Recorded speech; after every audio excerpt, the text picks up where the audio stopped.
Titanique, the hysterical satire of the iconic 90s film Titanic and all the fanfare seen through the eyes of Celine Dion. Maya Rowe plays Rose in the show. Thank you so much for your time today. Of course. Thanks for having me. 24 hours ago, I was in the theater watching the show. My face still hurts from laughing that much. I mean, it was better than I thought it was going to be.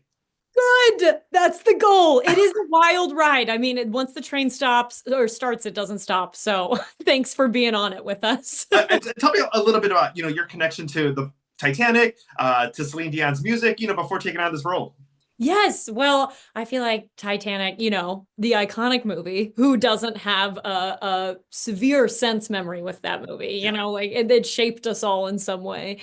And Celine obviously as a singer, she's the singer we all want to be. And kind of getting to know the kind of person she is through this show has also made me realize she's the human we all want to be too. She's just like this loving, beautiful, funny person. So combining the two is kind of a brilliant no-brainer that Ty was able to harness of like two things, the world doesn't agree on a lot these days, but we can agree on Celine Dion and Titanic. Those are two things we I mean, because Ty wrote this almost 10 years ago. Yep. And I love too is that not only is it the jokes keep getting updated, but there's also some Chicago references in there too that just bring down the house. Yeah, that has also been really fun, is realizing, comedy is a living thing and it's fluid and it doesn't always come across in the same way in every location. And it's been in Sydney and New York and all these things, but it hasn't been in Chicago yet. And so Ty having a Chicago cast, it helped because we got to be like, what would be funnier there actually is this. So it's been really fun. I won't say the moments, but throw in Portillo's, throw in Roscoe's, throw in, you're going to get the laughs that you want. Exactly. We're like, our city is so proud of what it is, and so it's great to get to celebrate that. Audiences have been loving it so much, since you guys started here. I mean, tell me a little bit about the fan reaction and just kind of, those first couple of nights that you were here, just kind of what that show was. Yeah, I think we all knew that it was a hit. I don't think we all had been able to process just how fulfilling the like 540 whatever seat theater laughter would be. There is nothing like that, feeling that laughter and hearing it and feeling the joy exchange between the actors and the audience. That's what we're trying to feel. And after the show, seeing people's reactions, we've had all different types of people come to the show, and granted, it's the ones that stay after that we see the reactions of, but all of them seem to love it. So that's cool too, is seeing how it touches people from every different kind of walk of life. So yeah, no, it's definitely one of those things that just brings so much joy. And I think, and when I was talking to Adam, obviously different age groups and depending on who's going to get certain references, but I love that there's things from the Titanic, from the movie, but then also some very current, pop culture references that make it into the show. Yes. Yeah. I think that's what's fun about it, performing it too, is we know the jokes that'll get just a little giggle because, maybe 10% of the audience, that's a niche reference. And then we know the jokes that are tried and true, 100%, everyone will love that one, and maybe this one, only the White Lotus fans will get, but it's like, it's fun feeling the different types and sizes of waves of laughter. Yeah, no, definitely. I mean, me and the people that were next to me on the left, we're dying at the White Lotus joke. The older couple next to me maybe didn't get that reference, but they laughed because they saw us laughing. They're like, we know what we missed, but we know it's funny. And that's the best part, I think, about the show too, is even when there are jokes that you miss, and there's a joke every minute, so there will be jokes that you miss, like the laughter is just innately contagious, so you'll laugh regardless. I also heard that you had to add extra time into the show to leave time for the laughter. Yes. Tell me about realizing, like, we got to leave a little bit of space in between each one of these lines. Yeah, we slowly realized that through previews, is we're like, oh, we have a 90-minute show, but we're getting out a little later than that, and it's not a bad thing because we're like, we are spitfiring these lines, but it is, you got to wait for the laugh to crest and fall before you say the next line. Otherwise, they'll miss another joke. So it is, it's almost like a math equation sometimes of like, how long do we wait? Okay, and go and wait for the laugh. And yeah. let's talk a little bit about Kate Winslet's Rose character. Did you go back and watch the movie? Tell me how you prepared for this and to take a comedic turn on what we saw in the film. Yeah.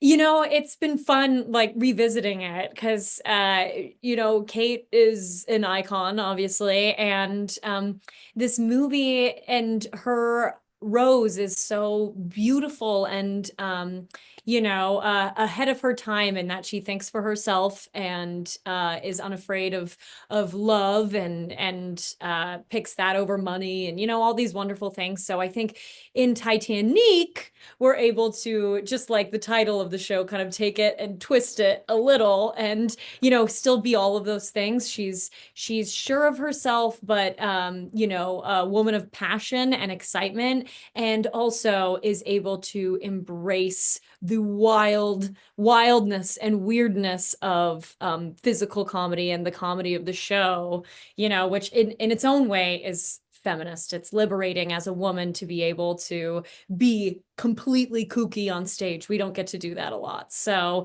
we're taking kind of the feminism theme that Kate Winslet has introduced to the movie and expanding it into a greater world of comedy, I think.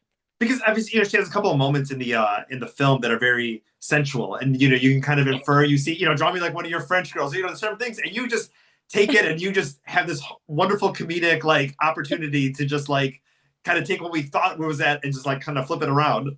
Right. It's fun. It's Yeah. fun. That scene especially is very fun. But I think comedy is about catching people off guard, and so it's hard when it's a story people know. People know what's going to happen, so then our job is to catch people off guard. And so I think with that scene specifically, that steamy car scene, I think we do that.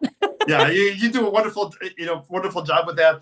When I was also thinking about, My Heart Will Go On, there are a lot of theme songs in movies that have been iconic and timeless. But when you think about like Celine's song, it's almost just as big as the movie. Yes. And it's it's like this big. It may not. Sometimes it might even be a little bit bigger. You hear the song all the time, but you may not rewatch the movie as much. And like she's might be in your head more than the actual film. Yeah. Yes, exactly. Yeah. I mean, that's the thing is you have like two totally iconic things. You have Celine Dion and Titanic, and both things people are tried and true and people know and love. And this show, just when you've had a lot of Titanic, then you get another little song that it's like, oh my God, I forgot about that song, and so it's nice, keeps you guessing. What's it been like to look into the audience? Because obviously, you do a lot of crowd work. You're kind of going back and forth. You get to see people at the beginning because I saw, groups of friends. We saw couples, people, all different ages. So a lot of people are expecting a lot of different things, but everybody was just like, I would turn around and you just see just grinning faces everywhere. Yes, it feels really good. I was saying to another person earlier today is like it's very rare that you go into any space and you can get 540 people to agree on something, Yeah. That's what theater is, and that's what comedy is it's like all 504, well, ideally, but a good percentage of this audience are laughing at the same things and are enjoying the same things together, and that is a really powerful feeling to see and feel as an actor, and think of it like less of the ego of like, how are they perceiving me, and more like, this is a service that I get to give to you. You've had a rough day, let me help you take a load off. 100%. Well, thank you so much for your time today. The show is running through July 13th. Definitely go get your tickets. I mean, I want to go if I could, I would go every single day just because like it just put me in such a good mood, and like I cannot wait to go see the show again. It's so fun. It's so fun. Please come back. Broadway Playhouse, 175 East Chestnut, BroadwayChicago.com for those tickets. And we'll see you back in the theater very, very soon. Sounds good. Thank you. Thank you.